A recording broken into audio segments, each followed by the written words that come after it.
Grace, mercy, and peace to you from God our Father and from our Lord and Savior, Jesus Christ. Amen. Dear brothers and sisters in Christ, you might think that it would have been something more dramatic.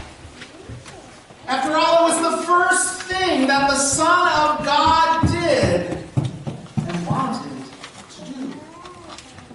This was the one who came to bring God's final, victorious, conquering power into the world.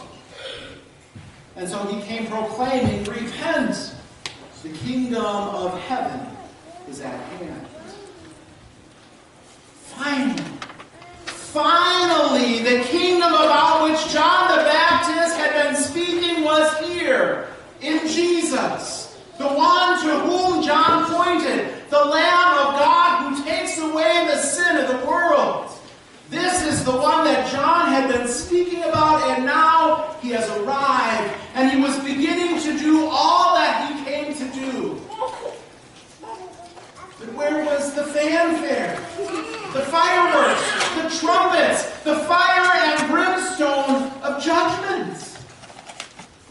Isn't that what we should expect of this one that John had been speaking about? The one who comes to bring God's final judgment upon the whole world? Shouldn't that end-time judgment appear in the one whom John announced? Jesus' public ministry does not begin with judgment. He begins his ministry without the fanfare that John and others might have thought to expect. There are no trumpets blasting about him, no flare, no fireworks exploding all around what he does as people came to see him. Rather, Jesus begins his ministry by calling men to be his disciples. And as Matthew's words summarize, to engage in a ministry of teaching and proclaiming and healing in Israel. That's what's important to Jesus. He calls some to be his disciples, and he promises that he will change them and use them to call others into that same relationship. And after calling these first disciples, Jesus goes out throughout all Galilee, teaching and preaching and healing. Why?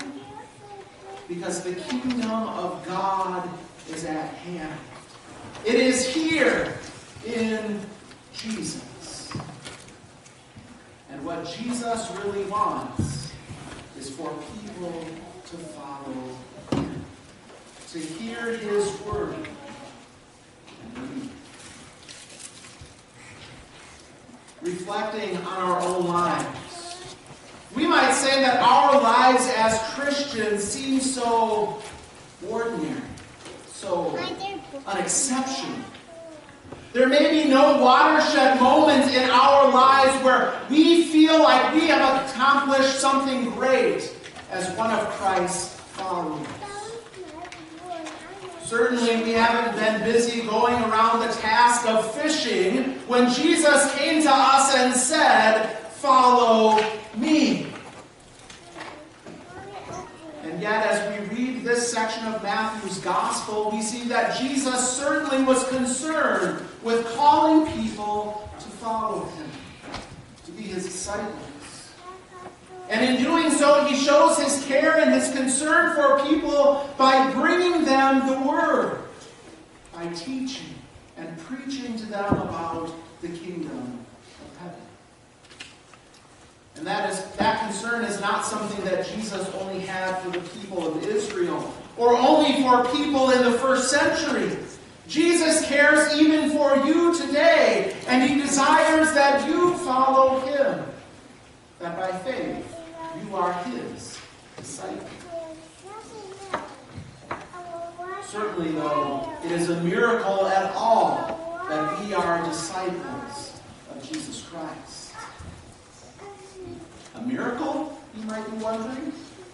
How is that a miracle?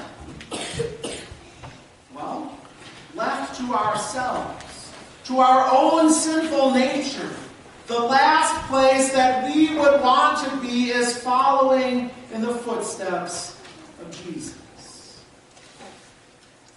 And our evil flesh, our sinful human nature inside of us desires nothing more than to pursue the desires of the flesh. To live life in all of its glory for as long as possible. You only live once, after all, right? What has happened? How have we been changed into those who live a life of following Jesus? We have been called by Jesus to follow him. We've been called by Jesus and saved by him because the sinful nature within us has been drowned in the waters of holy baptism and put to its death. As Paul says in his letter to the Romans, do you not know that all of us who have been baptized into Christ Jesus were baptized into his death? We were buried, therefore, with him by baptism into death, in order that, just as Christ was raised from the dead by the glory of the Father, we too might walk in newness of life. Our lives may look ordinary and plain to the outside viewer, but make no mistake, it is a miracle that you have been called and saved through the life, death, and resurrection of Jesus.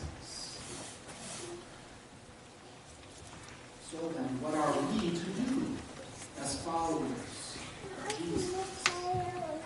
Do we, like the four fishermen in Matthew's Gospel, drop our nets, whatever it is that we are doing, and follow Jesus around the countryside as he preaches, teaches, and heals? No. We are not all called in the same way.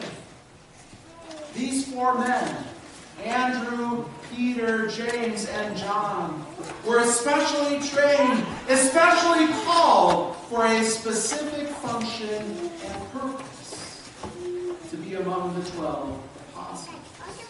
They were called to a specific vocation as apostles and teachers in the church.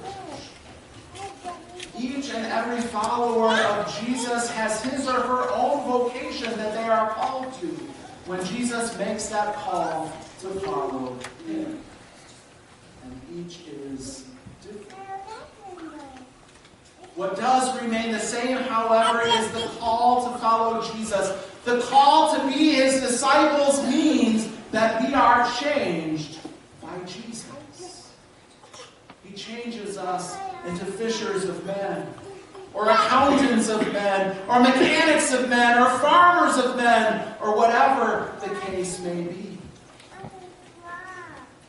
The key to following Jesus is simply living life with him, being fed by his word and his sacraments, so that we are slowly transformed by that power to be the followers that he desires. Jesus changes us, so that through us, Jesus does what he desires to do. With many believers, Jesus seems to work in ways that appear small in our eyes, but they are no way small in his. He leads some to embody a life of prayer, so that they can become a source of comfort and assurance for those around them. Others he leads to bring words of encouragement to those who are discouraged and downcast. Others he leads to bring words of invitation so that others might come to hear the good news of what he has done for the sake of the whole world. With some believers, it looks like Christ works in large ways. But they're only large because Jesus is the one working through them. He calls some to be pastors, to publicly proclaim the word of God and minister God's people.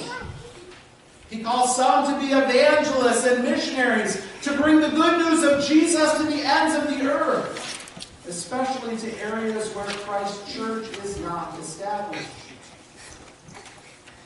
And yet, together, called and saved by Jesus Christ, all of us together as followers reach out into the world, bringing the good news of Jesus in ways that may appear big or small.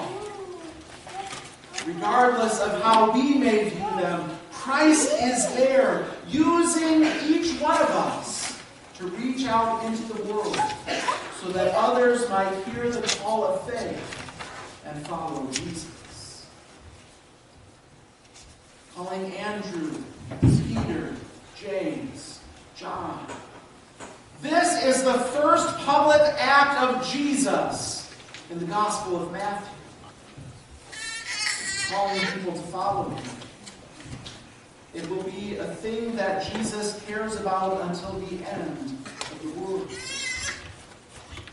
We rejoice that Jesus has called to us, calling us to follow him. And we pray that he will continue to call others through us, through the work that God has given each one of us to do. In Jesus' name. Please rise. The peace of God, which passes all understanding, keep your hearts and minds in Christ Jesus. Amen.